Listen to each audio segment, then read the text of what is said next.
Our world is full of amazing things to see and unique cultures to experience. Some of the most thrilling places to explore are those that are abandoned. There's something intriguing and eerie about seeing a city or town completely empty, seemingly frozen in time. Many of these places, though, are that way for a good reason, and traveling there might actually be an extremely foolish idea. From toxic fumes seeping out of the ground to radioactive contamination that plagues a city, here are 5 abandoned cities and towns that you should definitely never visit. In the mid-1800s, the coal industry was booming across America, especially along the eastern states and throughout the Appalachian Mountains. One area in Pennsylvania had a pretty sizable deposit of coal. Once it started to get mined, the town of Centralia was built around it. It was officially incorporated as a borough in 1866, but had a hard time growing for a few years as it was plagued with gang violence that actually resulted in the murder of the town's founder. But eventually, people moved in. The town reached its maximum population of 2,761 in 1890, and it fluctuated for years afterwards. In 1962, a fire had been set at a local dump that happened to be located near an abandoned strip mine. It was common for fires to be in the pit, as workers did this to dispose of the trash. This time, though, they had not properly contained the fire. The fire spread and ended up igniting the coal in the strip mine. It burned for a few more years, posing a huge danger to the residents of Centralia. On one occasion, a sinkhole formed due to the heat that nearly swallowed a 12-year-old boy. It wasn't until trees started mysteriously dying and residents became sick that scientists realized the true danger of this little town. The ground was emitting toxic levels of carbon monoxide. In 1979, the town's mayor, who also owned a local gas station, lowered a dipstick into his underground tank to check the fuel level. When he withdrew it, he was surprised to realize that it was hot. He then lowered a thermometer down and found that the gas in his tank was 172 degrees Fahrenheit. The fire beneath the town was still burning. Since that time, residents have pretty much all left, and the state claimed the town under eminent domain. Today, only 5 residents remain. The fire still burns, and CO2 still leaks out of the ground. Under an agreement with the courts, once the residents die, their properties will also be claimed under eminent domain. When humans first learned how to take things like fossil fuels and minerals out of the ground, we didn't have a way to fully understand what they actually were or what sort of long-term effects they would have on us or the environment. However, as times changed and our scientific ability to understand these things grew, we discovered that there were some substances that we thought were safe and beneficial that were actually more harmful than good. This is exactly what happened to the town of Wittenoom, Australia, and it quickly ruined their entire economy. Asbestos was a very common substance used in building materials in the early to mid-1930s. One particular type was called crocidolite asbestos, also known as blue asbestos. In Australia, the entire country's supply came from one place, Wittenoom. Although the town never grew to more than 1,000 people, the industry was big.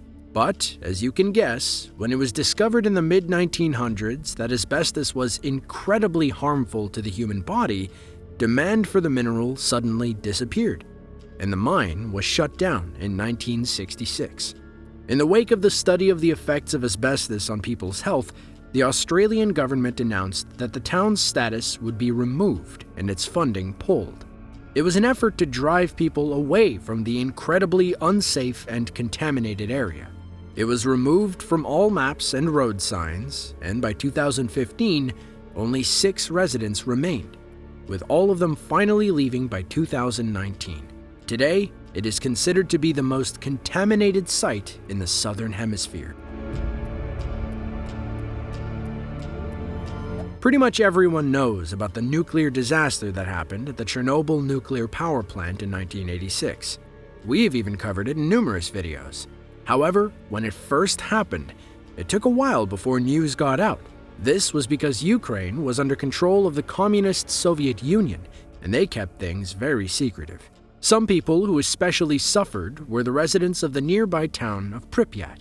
These residents were mostly employees of the nuclear facility and their families. When the explosion first happened, the people of Pripyat weren't alerted to any danger. They were told that everything was under control. It wasn't until 36 hours after the blast that people began to learn the full scope of what had happened, and the city was quickly evacuated. Families abandoned belongings. Schools still had the day's lessons on the chalkboards. Cars were left on the streets. Even now, it looks almost as if time stood still and the people suddenly vanished. So where does that leave Pripyat today? Well, it's not only uninhabitable due to radiation, it is expected to remain that way for hundreds and hundreds of years. Many of the radioactive elements from the explosion decayed quickly, but the most dangerous, iodine-131, strontium-90, and cesium-137, have half-lives of 8 days, 29 years, and 30 years respectively.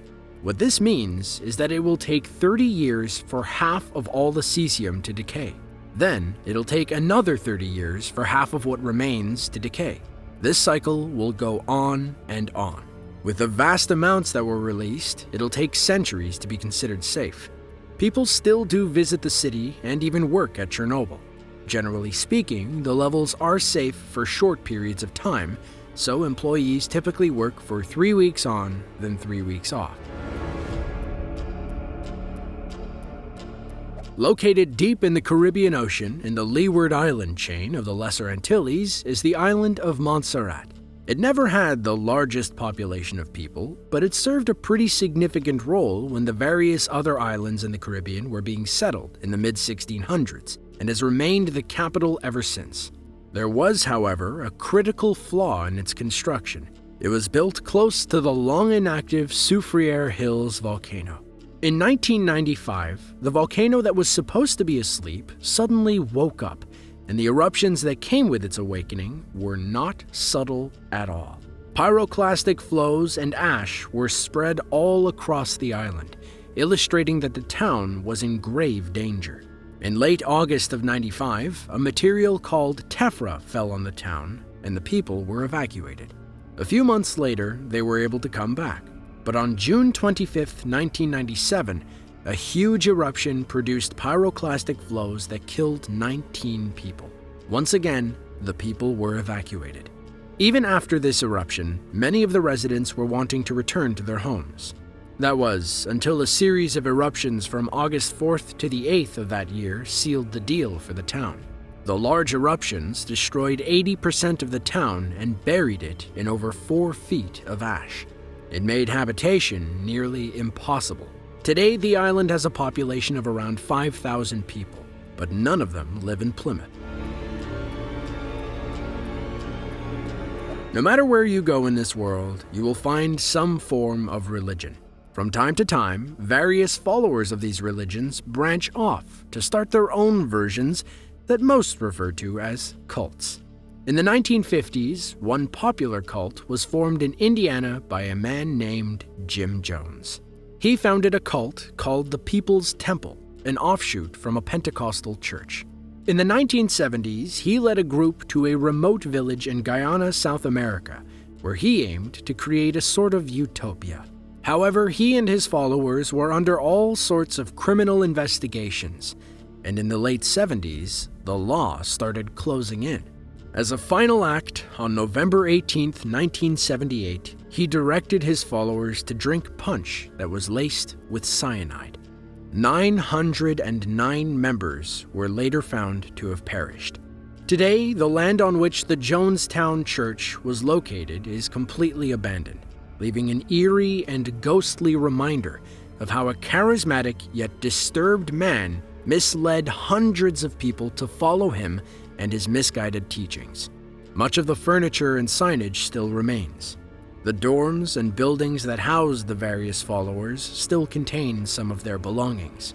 Today, Jonestown is considered a non-site, and for obvious reasons, sees nearly zero tourism.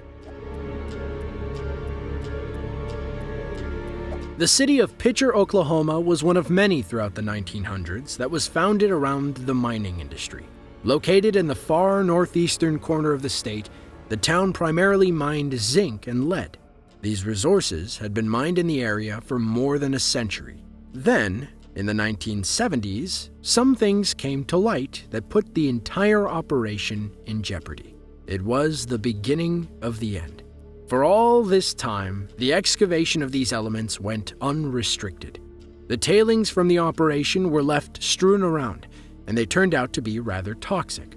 It seeped into the soil and even contaminated the groundwater. To make things worse, so much of the material had been mined that the ground beneath the town's buildings was in danger of giving way. It was so bad that in 2006, a study done by the Army Corps of Engineers showed that nearly 86% of the city's buildings were subject to collapse at any time. To cap it all off, in May of 2008, an EF4 tornado swept through the town, leaving much of it in ruin. It was the sign that the state of Oklahoma needed. In 2009, the city government officially disincorporated the city of Picher. Every service was immediately stopped. Today, the town's various buildings have either been demolished or are scheduled for demolition. There are a couple of historic structures left standing which will tell the story of the town, but nothing else. It isn't abandoned simply because there's nowhere to live. People don't live here because the contamination is still incredibly bad, posing a serious health threat to anyone who comes inside the city limits. There are plenty of places on Earth to travel that will give a person years of fond memories. These listed places, though, and anywhere like them, may hold a certain bit of danger that would make traveling there not the best idea. Is there anywhere else in the world that we missed? Let us know in the comments down below. If you enjoyed this video and want to see more like it, click the link on screen now. As always, thanks for watching, and tune in next time.